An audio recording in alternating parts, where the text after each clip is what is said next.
Das war eine intellektuelle Massenkarambolage. Jetzt kommt es.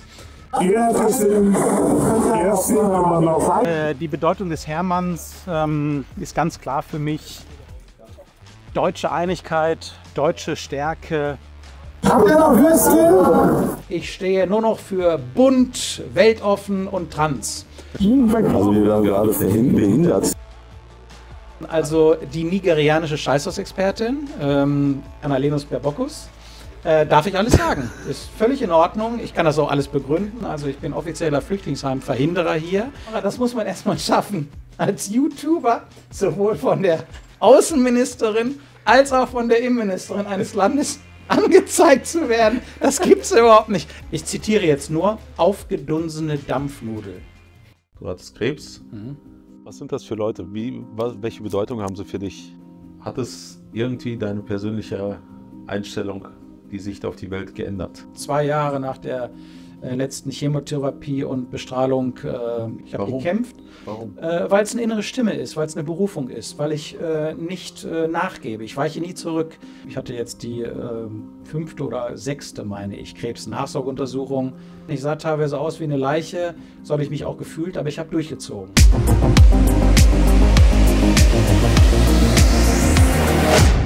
Liebe junge Freiheit-Fans, wir sind heute in einem ganz anderen Setup, so haben wir noch nie ein Interview geführt. Wir sind hier in einem kleinen Dorf, Tintrop heißt es, und das ist auch der Stichpunkt. Wir sind nämlich bei Tim Kellner und nicht irgendwo, sondern in seiner Männer-WG.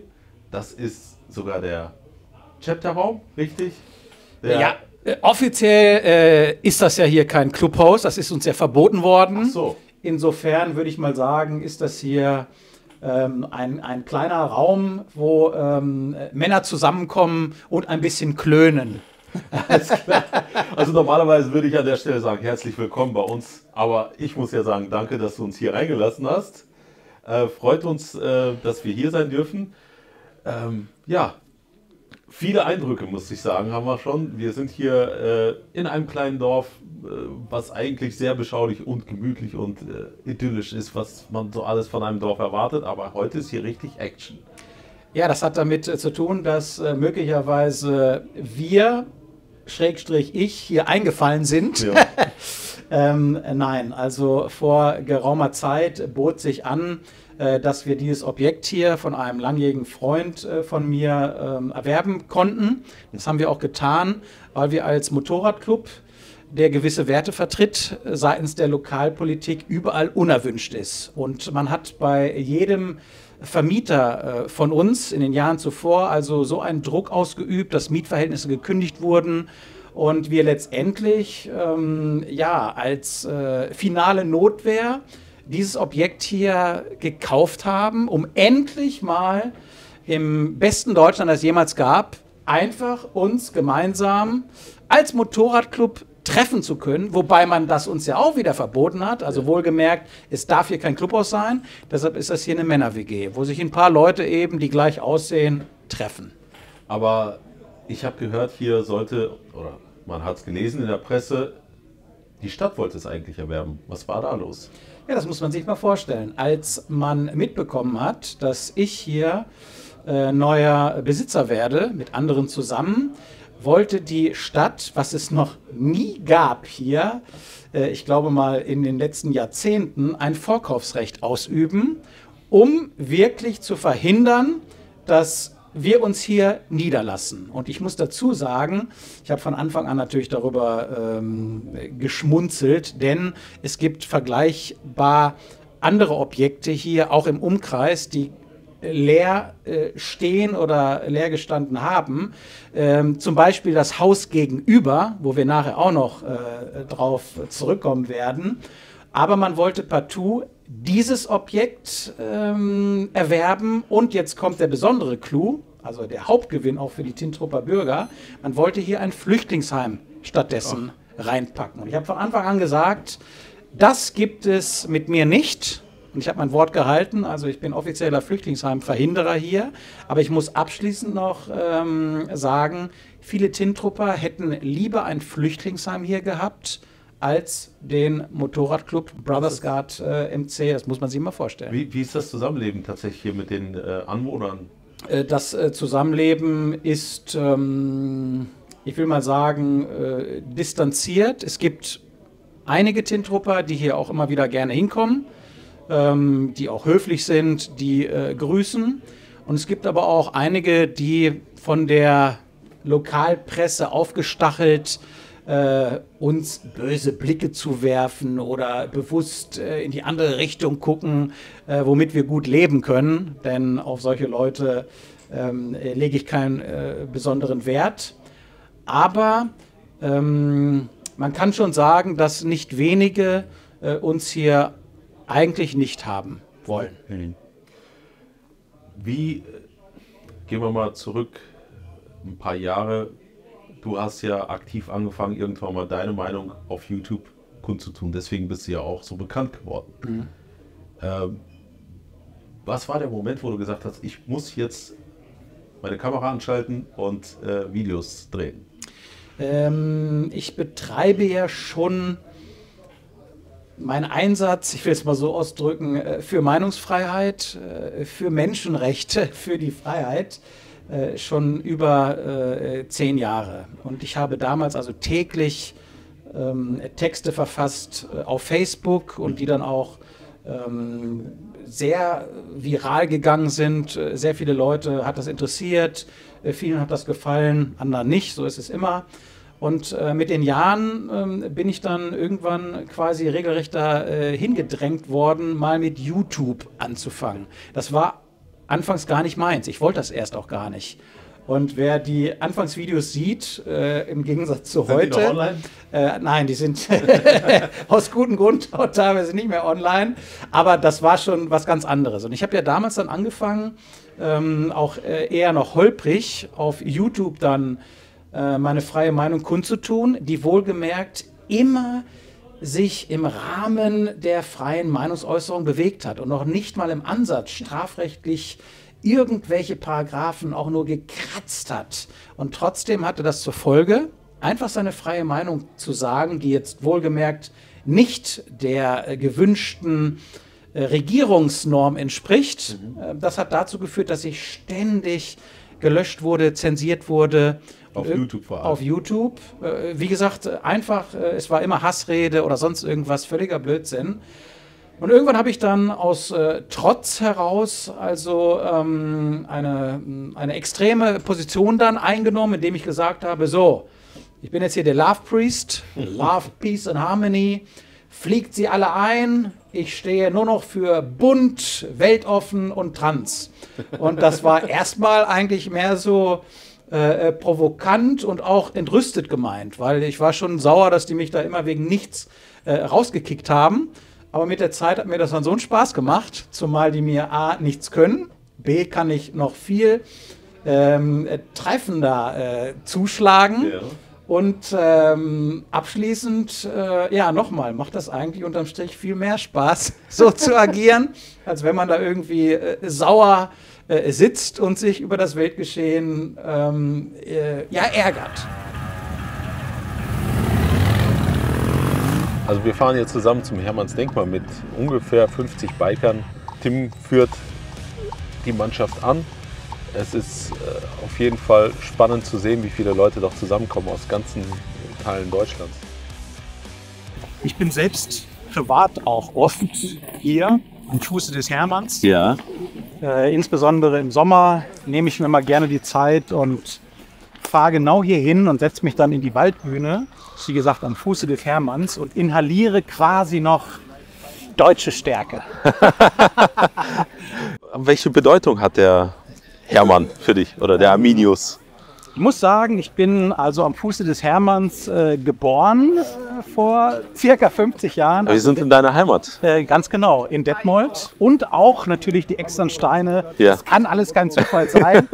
Aber die Bedeutung des Hermanns ist ganz klar für mich deutsche Einigkeit, deutsche Stärke. Und auch, das muss man sagen, das Prinzip der germanischen Verteidigung. Denn wir haben ja damals nicht Rom angegriffen, sondern Rom hat sich ja in Germanien breit gemacht und hat dann Also die Südländer kamen da? So gesehen. Und hat dann natürlich 3 Legionen hier im Teutoburger Wald verloren. Ja. Aber zusammengefasst, für mich ist das ein Ort mit einer gewissen Energie und auch einer Ruhe. Und wenn wir gleich um die Ecke gehen, dort ist diese Waldbühne, da sitze ich dann immer und wie gesagt, blicke auf den Hermann und lasse die Gedanken schweifen.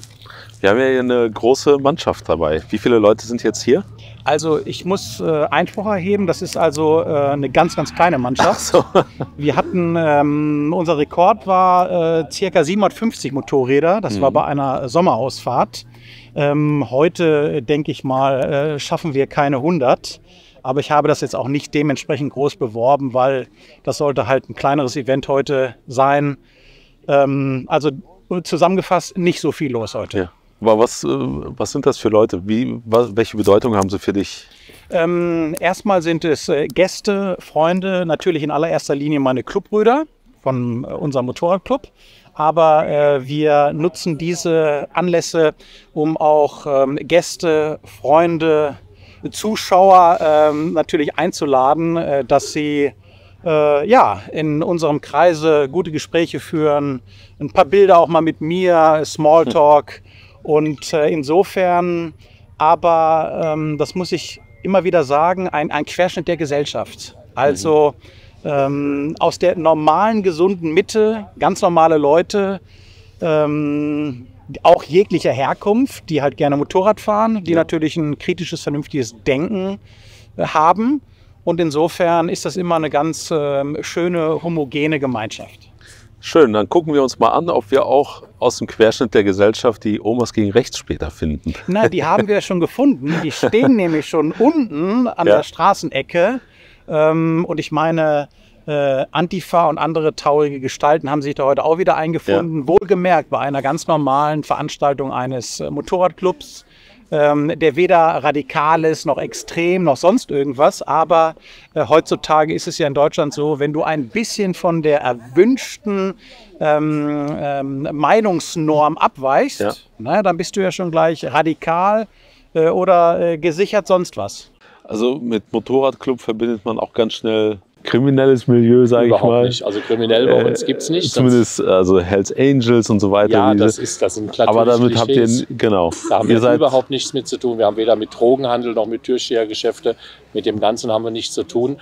Und das ist auch das, was bei uns in Rules steht und was auch wichtig ist und was wir auch nicht wollen. Ja, wir wollen da keinen Ärger, sondern wollen ja unser Clubleben praktisch führen. Und wie kann man bei euch Mitglied werden? Indem man praktisch sich vorstellt und dann kann man bei uns vorsprechen, kann sich sehen lassen ab und zu mal, auch mal ein bisschen helfen. Dann ist man ja später eventuell so ein Hangaround. Ja, und dann baut sich das auf. Und ist das sowas wie eine Familie für euch oder was ist das? Also es ist eine Bruderschaft, es ist eine Familie. Ich möchte nochmal Bezug nehmen, was der Boda gerade schon gesagt hat. Also du wirst bei uns niemals ein gewisses Klientel antreffen. Es gibt bei uns keine kriminellen Geschäfte. Wir sind alle Patrioten, die unsere Heimat lieben. Und einer für alle, alle für einen. Und das ist letztendlich das, worum es geht. Was meiner Ansicht nach auch in der Gesellschaft ohnehin, aber auch in dieser sogenannten Szene verloren gegangen ist. Und deshalb sind wir stolz darauf, wie wir das leben und wie wir das auch weiterhin für uns garantieren werden. Was denkst du, gibt es Meinungsfreiheit in Deutschland? Nein, auf gar keinen Fall. Gar keinen Fall. Nein. Also Meinungsfreiheit gibt es zwar offiziell, aber wenn du wirklich deine freie Meinung äußerst und nochmal, diese freie Meinung touchiert Themenbereiche oder spricht direkt Themenbereiche an, die aus diesem gewünschten Meinungskorridor also hinausfallen, dann löschen sie dich, dann sperren sie dich. Vorausgesetzt natürlich auch, du hast eine gewisse Reichweite, weil dann wirst du gefährlich. Aber nicht nur das. Sagst du in Deutschland deine freie Meinung, die nicht erwünscht ist, bist du sozial draußen. du bist sozial geächtet, du kriegst Probleme auf deinem Arbeitsplatz, vielleicht verlierst du auch deinen Job, du wirst aus jeder Dorfgemeinschaft herausgedrängt. Und alleine das ist für mich schon der Beweis, dass es echte Meinungsfreiheit hier nicht gibt. Nochmal, jeder soll seine freie Meinung kundtun. Es muss ja nicht jedem gefallen, aber das ist echte Meinungsfreiheit. Du hattest ja interessante Auseinandersetzungen bezüglich Meinungsfreiheit mit gewissen Persönlichkeiten aus dem politischen Spektrum aus Berlin. Da sei es die berühmte Safsan Schäble genannt. Aber am Ende hast du ja gewonnen. Ne? Oder erzähl mal, wie das überhaupt dazu kam, genau, damit die Zuschauer wissen, was da passiert ist. Wir müssen mal Jahre zurückblicken. Alles begann damals mit der zartesten Blüte des Orients, Safsan Schäble, die ja immer ihre Meinung kundgetan hat und auch bekannt dafür ist, kontroverse Meinung auch zu haben, was ihr ja auch gestattet sei. Aber sie hat sich ja auch damit immer gebrüstet, dass sie eben andere, die so nicht ihrer Meinung entsprachen, dass sie die auch ganz gerne angezeigt hat. Und das habe ich mir natürlich nicht bieten lassen. Und insofern habe ich ihr einen Köder hingeworfen. Und so wie ich es erwartet habe, hat sich Safsan Schäble auch sofort auf diesen Köder raufgestürzt. Und sie ist auf meine Provokation eingestiegen und hat mich dann angezeigt. Und dann ging es vor das Amtsgericht in Berlin. Und ich garantiere euch, alle haben damit gerechnet, dass ich verurteilt werde. Sie hatte auch schon in einem zeitlichen Rahmen zur Mittagszeit schon eine Pressekonferenz da draußen vorbereitet. Und dann zog sich das immer länger und länger. Und man wunderte sich schon draußen, was denn da drin passiert, weil jeder hat im linken Berlin natürlich mit der Verurteilung gerechnet. Und ich muss dazu sagen, ich will also nicht zu viel da jetzt auch persönlich, individuell zum Richter sagen, aber ich sage das einfach so, ich glaube, der Richter, dem war völlig egal, was noch mit seiner Karriere passiert oder sonst irgendwas. Da gibt es nämlich noch so ein paar andere Feinheiten, dass der Mann wirklich da Recht sprechen kann, ohne etwas zu befürchten. Und der hat dann wirklich einfach politisch unabhängig Recht gesprochen. Und das hat alle entsetzt. Und ich habe dann Freispruch da kassiert und dann wollte sie aber auch in die nächste Instanz gehen, aber irgendwann kamen dann auch andere Sachen noch da zum Vorschein. Ich glaube auch mit ihrem Ehemann und der ja auch mit den Nichten und das Geld veruntreut und so weiter und so fort. Und unterm Strich hat sie dann allerdings davon Abstand genommen. Lange Rede, kurzer Sinn. Ich habe die zarteste Blüte des Orients vernichtend juristisch besiegt. Aber Brückenschlag. Safsan Schäble ist ja, muss man sagen, politische Kreisliga. Und ich bin ja mittlerweile von der nicht nur ersten Bundesliga, sondern von Weltliga. Also naja, aber was jetzt Politiker. Ja, was allerdings jetzt nichts mit der Qualität irgendwie zu tun hat. Aber das sage ich auch direkt in die Kamera, das muss man erstmal schaffen. Als YouTuber, sowohl von der Außenministerin als auch von der Innenministerin eines Landes angezeigt zu werden. Das gibt's überhaupt nicht. Das allein ist doch schon Realsatire für Erwachsene, oder nicht? Ja.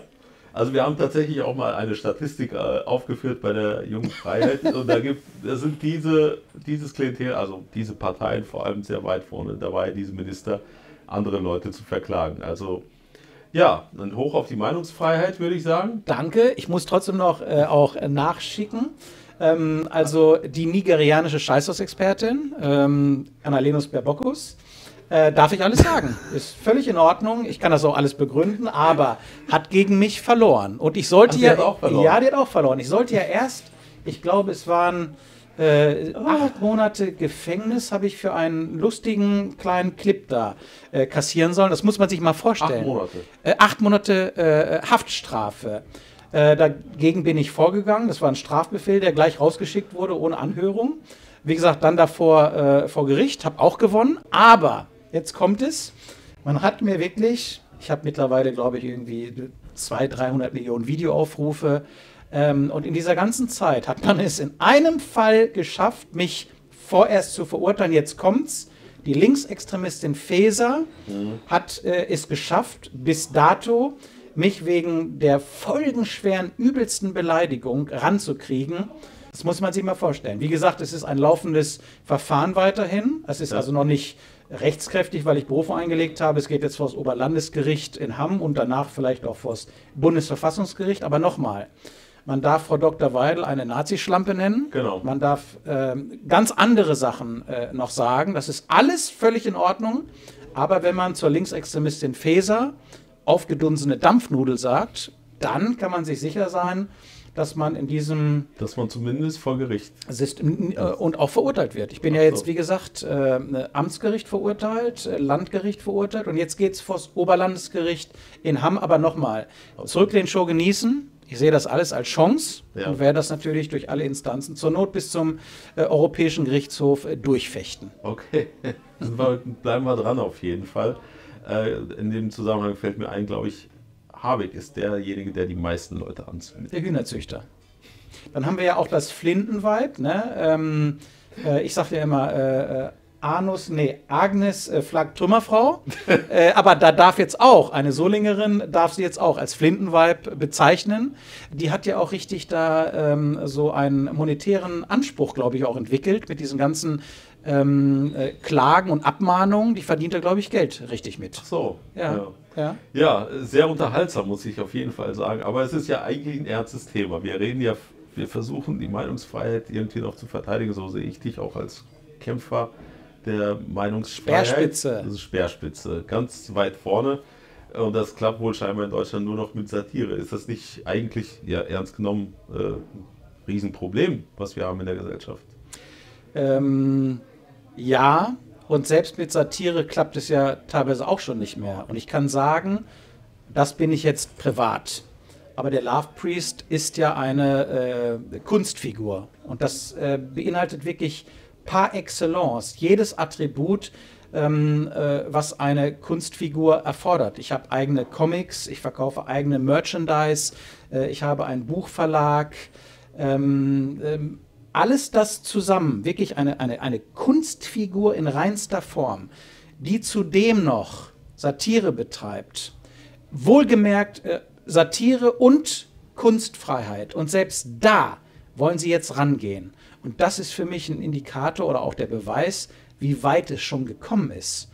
Ein Jan Böhmermann, ein absoluter, ich immer pflege zu sagen, eine Hofschranze, der darf wirklich alles sagen, die übelsten Sachen, also Nazis keulen und Kinder sind während der Corona-Pandemie sind ja Ratten und so weiter, das geht alles durch. Nur wenn ich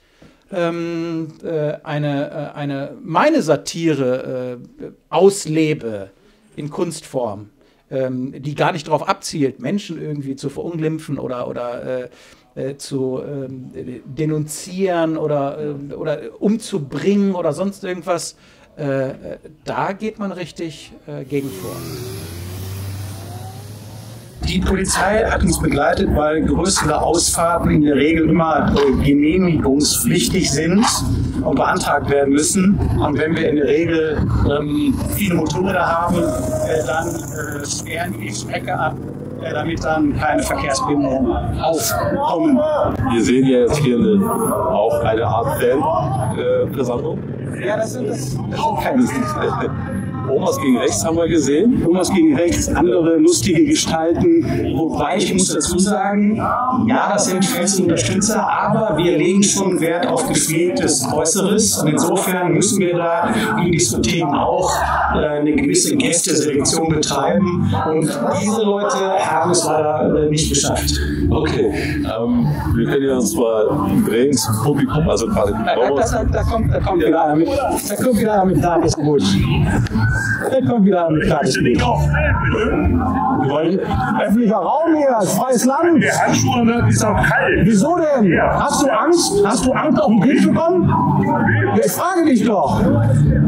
Ich würde gerne mal sehen, ob du mich gefilmt hast. Ja, das ist auch eine Masse. Okay, ja, wir machen ja. Und von ihm weg. Also wir werden gerade behindert bei Filmaufnahmen ist nicht im öffentlichen Raum. Ich weiß nicht, warum wir jetzt angegangen werden. Er ist mit seinem Handy gefilmt. Ja, er hat seine Objektive. Master, schön weiter vorarbeiten. Habt ihr noch Würstchen? Habt ihr noch Würstchen? Okay, kleiner Tag, ja. Das ist ja irgendwo auch schön. Ich stehe mal ein für Meinungsvielfalt. Das ist von Berlin. Nee, das ist halt quasi noch die Regionalliga. Also dann Göttingen und Berlin ist dann schon ein bisschen mehr, denke ich mal. Aber wie gesagt, das war hier alles, was wir aufzubieten haben. Hey, komm mal her! Ja, natürlich. Du musst nach vorne. Was unsere Zuschauer wahrscheinlich mal auch interessieren würde, wer produziert dich? Wie groß ist das Mitarbeiterteam hinter dir, das Tim Kellner bzw.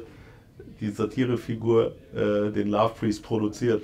Also ich hoffe, dass ich jetzt nicht viele Menschen da draußen enttäusche, aber das mache wirklich unterm Strich ich komplett alleine. Und ich muss das auch genauso jetzt aufschlüsseln. Mein Tagesablauf besteht wirklich fast 24 Stunden darin, Nachrichten zu konsumieren, leider. Ich sauge das ganze Negative auf. Ich bin wirklich wie ein Nachrichtenstudio, was dann Nachrichten sammelt, alles in einen großen Pool reinpackt. Ja, ich habe Leute, die mir natürlich jeden Tag auch Links zuschicken oder Bilder oder Videosequenzen mit Hinweisen. Ich recherchiere auch selbst auf X, bei der Jungen Freiheit oder anderen Kanälen. Aber unterm Strich sammle ich das alles in einem großen Pool, hole mir dann die Dinge daraus, die ich benötige, bereite das grafisch auf, bereite das videotechnisch auf, erstelle quasi selbst ein Drehbuch, also in einem Schnittprogramm. Und wenn das dann alles fertig ist, das ist die Hauptarbeit, dann beginne ich zu drehen. Und wenn ich dann das Drehen beendet habe, schneide ich die Videosequenz in dieses Drehbuch rein.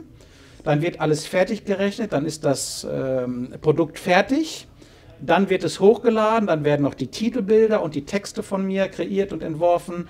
Und summa summarum, dann ist die aktuelle Love Priest Ausgabe fertig. Das kann teilweise am Tag bis zu 12 Stunden allein für ein Video in Anspruch nehmen.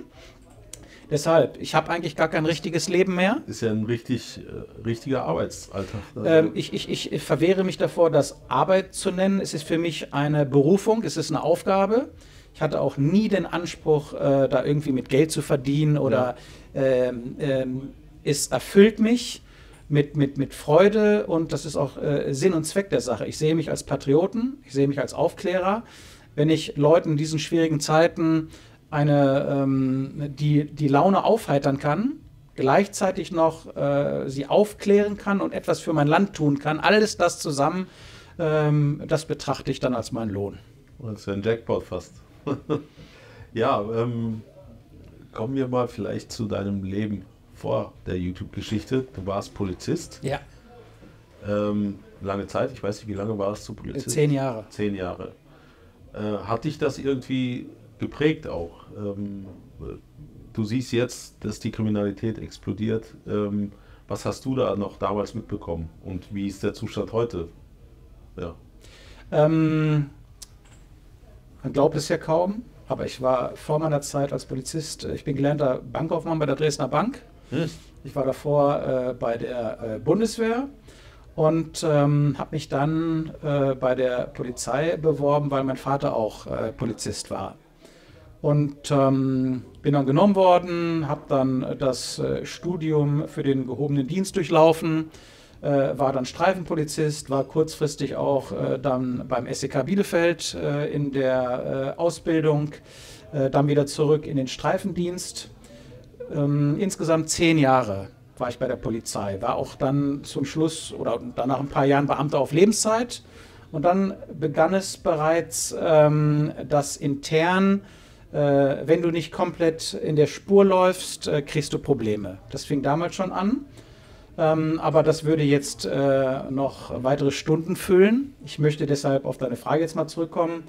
Es war damals in der Relation schon genauso. Bei gewissen Delikten, sei es Gewaltdelikten, Drogendelikten, waren es so gut wie fast nur Ausländer. Punkt, das war damals schon so. Und mittlerweile ist das ja exorbitant nochmal gestiegen, weil wir ja in den Jahren, das ist ja jetzt schon Jahrzehnte her, natürlich Millionen neue Gäste hier begrüßen durften. Aber so viel hat sich nicht geändert. Ich muss allerdings sagen, dass ich heutzutage wahrnehme, dass die jungen Polizisten und Polizistinnen, ich glaube, noch mehr politisch indoktriniert werden. Also damals wehte noch ein anderer Wind bei der Polizei. Aber heute werden die alle sowas von weichgespült, dass man sich ja fast noch entschuldigen muss, wenn man heutzutage überhaupt jemanden noch anhält, um da möglicherweise einen Verdachtsmoment aufzuklären. Ja, also beim gewissen Klientel vor allem, wenn man... Nein, absolut. Also BlackRock Merz hat vor kurzem ja gesagt, komische Figuren, das darfst du ja auch nicht mehr sagen, aber genauso war das damals und genauso ist es heute. Diese komischen Figuren, das sind die für das ganze Unheil verantwortlich sind, ganz klar.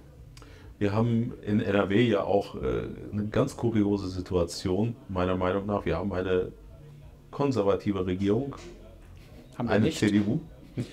Die im Namen konservativ ist und Merz sich auch konservativ gibt. Ja. Ist natürlich nicht. Und gleichzeitig erleben wir sowas wie Solingen. Wir erleben jetzt auch interessante Bandenkriminalität im Zuge der Legalisierung von Marihuana. Ich meine, bekommt ihr da was mit? Also jetzt explizit auch vielleicht als Club. Gibt es da vielleicht, keine Ahnung, interessante noch Verbindungen, dass man sagt, okay, da tut sich was, da wälzt sich gerade was um, was auch vor allem die kriminelle Welt angeht, da werden auch wahrscheinlich gerade Leute verdrängt. Vom Ausland kommt sehr viel rein, was man hört. Was ist dein Eindruck? Ich bin ja bekannt dafür, dass ich kein Blatt vor den Mund nehme und mir ist es auch völlig egal, große Namen oder hier sonst irgendwas. Ich sage immer meine Meinung und das werde ich auch weiterhin. Ich fange trotzdem damit an, ich muss nochmal auf den Wüstling Bezug nehmen. Du hast gesagt, konservative Regierung. Hendrik Wüst, der Wüstling, ist ein Chamäleon. Ne? Damals hat er auf konservativ gemacht, dann war ein kompletter Merkel. Der hat übrigens der Jungen Freiheit mal ein Interview gegeben, dafür schämt er sich wahrscheinlich heute. Das wollte ich doch wohl gerade auch damit meinen, weil damals hatte er noch bewusst den Konservativen gespielt. Mittlerweile haben wir eine rot-grüne Regierung, weil Wüst und die Grünen, das ist nicht schwarz-grün, sondern das ist rot-grün. Nein, in Wuppertal haben sie jetzt das Hallenbad, oder Schwimmbad geschlossen. In Wuppertal, zusammengefasst, haben sie, glaube ich, für eine Stunde mittags das Hallenbad geschlossen, um aggressiven ausländischen Jugendlichen die davon abzuhalten, weil die halt immer so aggressiv da gegenüber den Gästen sind und sich da benehmen. Da willst du natürlich jetzt meine Meinung zu wissen. Ich habe auf X gepostet, ich meine, es wörtlich so zitieren zu können, das einstmals stolze Deutschland kapituliert vor jugendlichen Asozialen, Ausrufungszeichen. Noch Fragen? Fragezeichen. Ich denke, damit ist alles gesagt. Was wir uns hier bieten lassen, unfassbar. Wir haben in Berlin übrigens unweit von unserer Redaktion ein Schwimmbad, was jetzt einen Stacheldraht bekommen hat. Ja, das ist mittlerweile die neue Realität. Stacheldrahtzäune. Dann haben wir noch Securities in den Schwimmbädern. Auch an jedem Aldi. An jedem Aldi auch. Und da muss sich doch jeder Normale die Frage stellen, wie weit ist das hier gekommen, wie weit soll es noch kommen und was kann jeder Einzelne dagegen tun? Sehr interessant. Wir können unsere Grenzen nicht schützen, aber wir können jeden Lidl, jedes Albert. Ja, aber das können wir ja auch nicht wirklich schützen, weil wir kapitulieren ja letztendlich dadurch. Ja, aber das ist ja, genau, das macht es sichtbar, dieses Problem, aber die Leute scheinbar doch nicht so sehen. Ja. Ich sage immer, den Deutschen geht es noch viel zu gut. Ja. Der Allmann sitzt zu Hause behäbig auf der Couch, hat auch nicht mehr, auch wenn ich das jetzt so schlicht ausdrücke, hat auch nicht mehr die Eier, hat nicht mehr das Rückgrat, sich für Design oder für irgendeine Sache einzusetzen, sitzt wohlgemerkt bequem zu Hause, auch feige, aber ich bin mir sicher, dass unsere Kinder oder dass deren Kinder sie eines Tages verfluchen werden für diese Passivität und womit sie wirklich diesem Land unsäglich geschadet haben, als auch die Zukunft ihrer eigenen Kinder und deren Kinder. Aber um nochmal darauf zurückzukommen, ja, es tut sich sehr viel derzeit in Nordrhein-Westfalen seitens der Clankriminalität, auch in der in Anführungsstrichen Rockerszene. Ich muss ganz ehrlich sagen, wenn man sich vor vielen Jahren noch die Rocker angeguckt hat, die haben noch anders ausgesehen. Was sich heutzutage als Rocker bezeichnet, sage ich ganz ehrlich, da kann man nur drüber schmunzeln. Das sind Typen, über die hat man sich vor vielen Jahren auch lustig gemacht, weil sie mit ihren tiefer gelegten BMWs oder sonst irgendwas rumgefahren sind und nicht in die Diskotheken reingekommen sind. Genau diese Typen, die haben jetzt neue Geschäftsfelder entdeckt und haben auch eine Szene, würde ich mal sagen, unterwandert und auch übernommen. Was ein normaler Hergang ist in Deutschland. Die Deutschen haben sich in allen Bereichen die Butter vom Brot nehmen lassen, womit ich nicht meine jetzt, dass ich es irgendwie gut finde, wenn ein ausländischer Krimineller beispielsweise einen deutschen Kriminellen verdrängt. Also ich finde die beide gleich schlecht, aber wir brauchen nicht noch zusätzlich ausländische Kriminelle.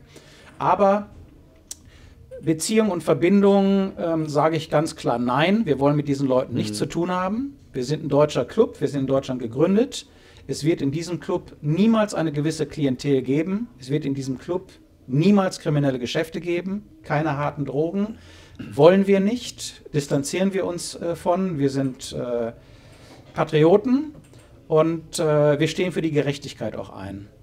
Und ich sage immer, ein Krimineller ist entweder zu dumm oder zu faul zum Arbeiten und schadet immer automatisch auch der Gesellschaft. Aber ich gebe dir recht, die Entwicklung, die wir beobachten, ist für dieses Land bedrohlich. Ich sehe diese Leute auch ganz klar als Gegner, als Feinde dieses Landes, weil es sind Leute, die Drogen an unsere Kinder, unsere Frauen, an die Jugendlichen verkaufen, die in vielen Bereichen auch tätig sind, sei es Schutzgelderpressung, sei es Unterdrückung, sei es das Beanspruchen von öffentlichen Plätzen und Flächen, Gebietsansprüche, also widerwärtig. Also finde ich wirklich noch sehr gefährlich, was da auf dieses Land zukommt. Und ich hoffe weiterhin, dass irgendwann der Wind sich drastisch in diesem Land ändern wird und dann auch entschieden auf jeder Ebene gegen diese Leute vorgegangen wird. Wollen wir mal zu einem persönlichen Thema kommen. Ich habe es mitbekommen, letztes Jahr war das, dass du eine Erkrankung hattest. Du hattest Krebs und bist derweil wieder gesund, kann man das so sagen? Krebsfrei. Also krebsfrei. Jetzt 2 Jahre nach der letzten Chemotherapie und Bestrahlung. Ich hatte jetzt die 5. oder 6., meine ich, Krebsnachsorgeuntersuchung. Alles gut. Alles gut. Hat es irgendwie deine persönliche Einstellung, die Sicht auf die Welt geändert? Ja, vorerst ja. Also erstmal muss ich sagen, wer so etwas mitmacht, ich ziehe meinen Hut vor jedem, der diese Krankheit besiegt hat. Und ich finde es ganz entsetzlich für jeden und die Angehörigen, der es nicht geschafft hat. Weil Krebs bedeutet automatisch Leben oder Tod. Es gibt nichts dazwischen. Und es war für mich also eine einschneidende, furchtbare Zeit. Und als ich dann die Therapie hinter mir gehabt habe und dann auch die ersten Befunde, dass das alles gut verlaufen ist und man krebsfrei ist, man bekommt ja ein neues Leben geschenkt. Und man nimmt sich dann immer vor, oh, wenn ich das alles geschafft habe, dann erhole ich mich mal, weil ich habe die ganze Zeit, auch während der Chemotherapie, selbst an Tagen der Chemotherapie habe ich weiter Videos gemacht. Man sieht das, mit Glatze eingefallen, ich sah teilweise aus wie eine Leiche, so habe ich mich auch gefühlt, aber ich habe durchgezogen. Ich habe gekämpft, weil es eine innere Stimme ist, weil es eine Berufung ist, weil ich nicht nachgebe, ich weiche nie zurück. Und ich habe auch von Anfang an gesagt, der Krebs wird nicht mich besiegen, sondern ich werde den Krebs besiegen.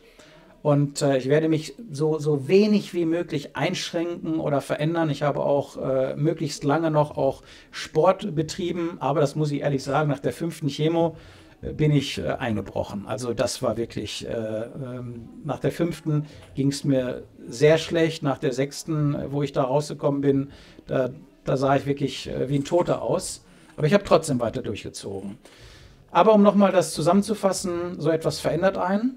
Und ich habe mir vorgenommen, ja, das und das wirst du ändern. Und unterm Strich mache ich weiterhin meine Videos und habe so viel Stress.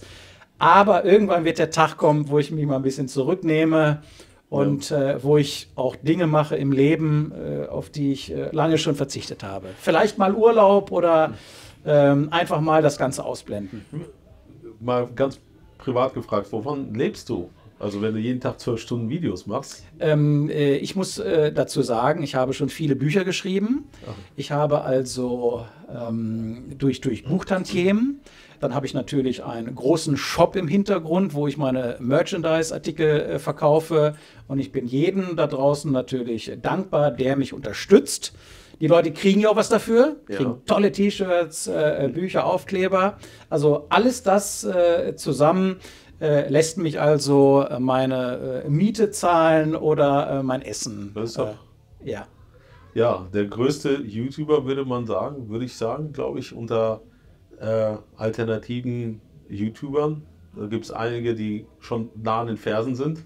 Aber so sehe ich das nicht. Also ich bin der Meinung, mir geht es nicht nach Zahlen oder Aufrufen. Ich muss dazu sagen, es wird natürlich weiterhin Shadowban betrieben gegen mich. Also Leute sehen mich nicht, Leute können nicht irgendwie interagieren.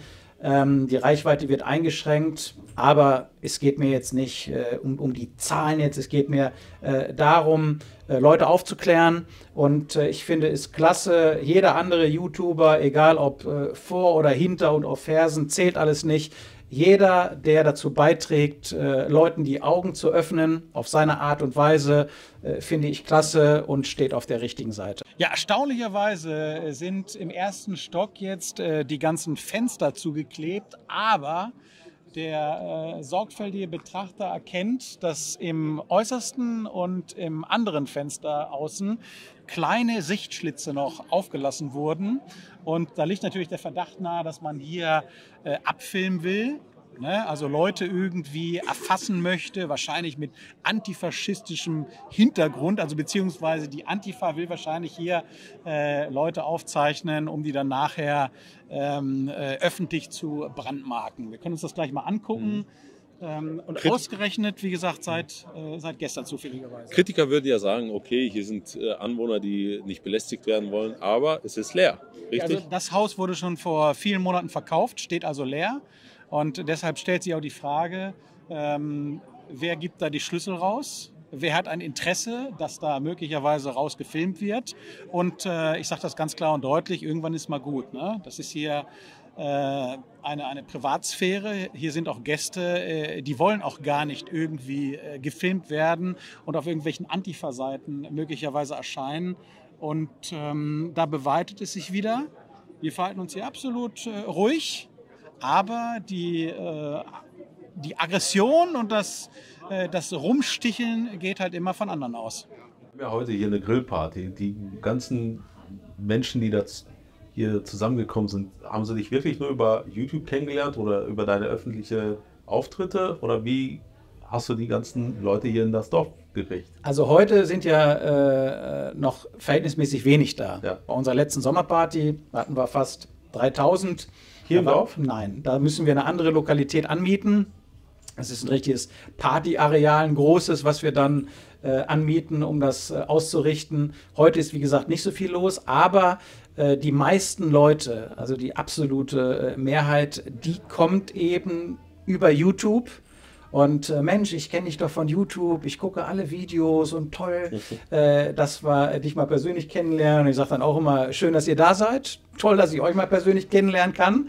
Aber ja, die meisten kommen über YouTube und auch Telegram baue ich gerade parallel auch stark auf als Ausgleichssäule, ne, weil ich dort als auch auf X noch meine freie Meinung kundtun kann. Das kann ich ja bei YouTube nicht mehr, aber letztendlich kommen die ganzen Leute über die sozialen Medien. Hast du Hoffnung für das Land noch? Wenn ich keine Hoffnung hätte, dann würde ich das alles nicht machen. Auch wenn man sagt, die Hoffnung stirbt bekanntlich zuletzt. Doch, ich habe noch Hoffnung. Und mich stört das auch immer, wenn Leute sagen, es ist zu spät, es lohnt nicht mehr. Nein, es ist so lange nicht zu spät, wie noch ein paar Leute da draußen sind, deren Herzen für dieses Land schlagen, die nicht sagen, ja, wir lassen uns alles gefallen, ja, wir lassen uns den Mund verbieten. Nein, ja, es gibt noch ganz klar Hoffnung. Ich sage immer, die dunkelste Stunde der Nacht ist die unmittelbar vor Morgengrauen. Und insofern, so leid es mir tut, vielleicht muss es erst noch schlimmer werden, bis einige da draußen endlich aufwachen, um zu begreifen, was hier wirklich passiert. Die Frage habe ich dir schon rausgestellt, aber vielleicht hier nochmal. Wir sind jetzt beim Hermannsdenkmal gewesen. Ich kenne das ganz gut, auch noch aus meiner Kindheit, weil ich in der Nähe aufgewachsen bin. Es gibt da schöne Kinderfotos, wo ich da draußen beim Hermannsdenkmal spiele. Das habe ich schon, also ist etwas, womit ich sehr vieles Positives auch verbinde. Aber was bedeutet für dich das konkret, dieses Denkmal? Warum wolltest du da heute unbedingt hin? Ich habe dir eben da auch schon oben gesagt, ich fahre da auch gerne privat hin.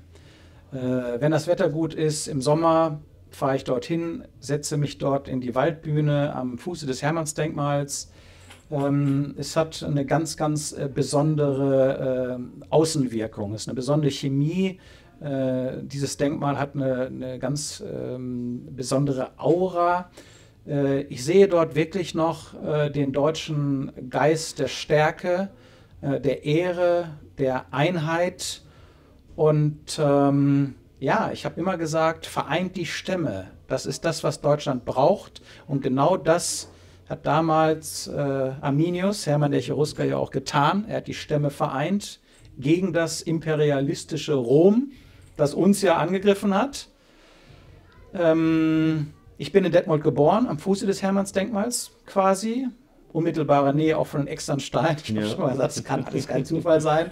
Aber es hat etwas Besonderes für mich, dort zu sitzen und das zu inhalieren. Brauchst du, sind das Werte oder was schöpfst du daraus? Es sind Kraftquellen. Es sind Kraftquellen, auch die ich in der Literatur finde, die ich in gewissen Filmen finde, die ich in gewissen Musik, Soundtracks finde. Ich bin auch ein Feingeist. Ich mag gute Literatur, ich mag auch gutes Essen. Alles das zusammen sind Komponenten, die einfach gesunder Geist in einem gesunden Körper. Und gerade das, was aktuell passiert, und ich bin dem ja tagtäglich ausgesetzt, ich inhaliere und konsumiere ja den ganzen Rotz, das ganze Negative. Und das muss ich irgendwo auch ausgleichen, kompensieren. Es gelingt mir nicht immer, weil das nimmst du sogar mit in Schlaf, diese ganzen Horrormeldungen. Aber das sind eben alles Dinge, die mich irgendwie auch wieder zu Kräften kommen lassen, beziehungsweise stärken und auch durchhalten lassen. Ja. An was glaubst du? Definiere, an was ich glauben soll, kann. Was meinst du? Dein spiritueller Glaube. Ich glaube erstmal an mich, ja, an meine Fähigkeiten und Fertigkeiten. Treue heißt, sich auch in allererster Linie selbst treu zu bleiben. Ich glaube, dass es da draußen eine geistige Urmasse gibt. Einige Leute werden das als Gott bezeichnen. Ich vertrete genauso die Meinung, eine geistige Urmasse, Gott ja, aber vielleicht daraus auch entsprungen Götter, man weiß es nicht. Ich bin stolz auf meine Wurzeln. Ich sehe mich als Deutschen, als auch Germanen. Meine Vorfahren kommen aus Ostpreußen, Schlesien. Und an was ich glaube, an das Gute und an das Böse, das existiert beides da draußen. Ich glaube an die Gerechtigkeit und ich glaube an den Kampf für seine Werte, für Gerechtigkeit und für das Gute gegen das Böse. Philosophisch, hochgesprochen, oder? Aber irgendwie gut gewechselt. Ja, ist doch schön. Ist doch schön, mal auch diese Seite von dir kennenzulernen. Zum Abschluss eine Frage. Was denkst du, wo wird Deutschland enden? Enden ist schon mal es wird nicht enden. Ein schlechter Ausblick. Was wird mit Deutschland passieren? Ich glaube, nochmal auf die Hoffnungsfrage auch zurückzukommen, wir dürfen die Hoffnung nicht aufgeben. Es wird erst noch sehr viel schlimmer werden, leider wohl auch erst schlimmer werden müssen, ehe die Leute aufwachen. Ich habe das auch schon in einem meiner letzten Bücher prognostiziert. Ich habe es immer gesagt, das sind alles erst die zarten Anfänge. Wir werden hier wirklich Zustände erleben, tägliche Gruppenvergewaltigungen, Messerangriffe, Selbstmordanschläge, Terrorismus, unfassbar. Dieses Land wird wirklich überflutet werden von Kriminalität, Gewalt, von auch einem wirtschaftlichen, gesteuerten Zerfall, was alles dazu führen wird, das ist jetzt paradox, aber so ist es, was mich dann trotzdem hoffen lässt, dass diese schlimmen Zustände, die ich mir nicht wünsche, aber die ich meine kommen werden, dass die irgendwann dazu führen werden, dass der Wind sich entscheidend drehen wird und muss in Deutschland. Also abschließend gesagt, ich glaube daran, dass dieses Land irgendwann nochmal die Kurve kriegt, weil wenn es diese Kurve nicht kriegt, ist Deutschland komplett verloren. Das wollen wir hoffen, das wollen wir auch so mitgeben unseren Zuschauern. Vielen Dank, dass ihr eingeschaltet habt. Abonniert auf jeden Fall den Kanal, aber auch den Kanal von Tim Kellner. Schaut auch gerne in die Links unten. Wir haben da weitere, also ja, wir verlinken alles soweit. Teilt das Video gerne mit anderen Freunden, Verwandten, Bekannten, Deutschen, die auch noch an Deutschland glauben. Und schönen Abend, schönen Tag, auf Wiedersehen. Einspruch ganz kurz, beziehungsweise Ergänzung. Nicht nur mit Deutschen, sondern auch mit jedem, der diese gute Zeitung lesen möchte und dem auch Deutschland am Herzen liegt. Ich selbst lese auch die Junge Freiheit und kann euch sagen, ein hervorragendes Magazin. Ich glaube sogar auch die größte deutsche Wochenzeitung. Die zweitgrößte. Die zweitgrößte. Nach der Zeit. Nach der Zeit. Und die ja ohnehin aus der Wertung draußen ist als Linksmedium. Aber wie gesagt, lest die Junge Freiheit, wirklich sehr guter Stoff. Sehr gut. Gefällt Ihnen unsere Arbeit? Dann unterstützen Sie zukünftige Produktionen dieser Art mit einer Spende, ganz einfach per PayPal, oder abonnieren Sie die Junge Freiheit und beschenken Sie sich selbst mit allem, was man wissen muss. Link in der Beschreibung.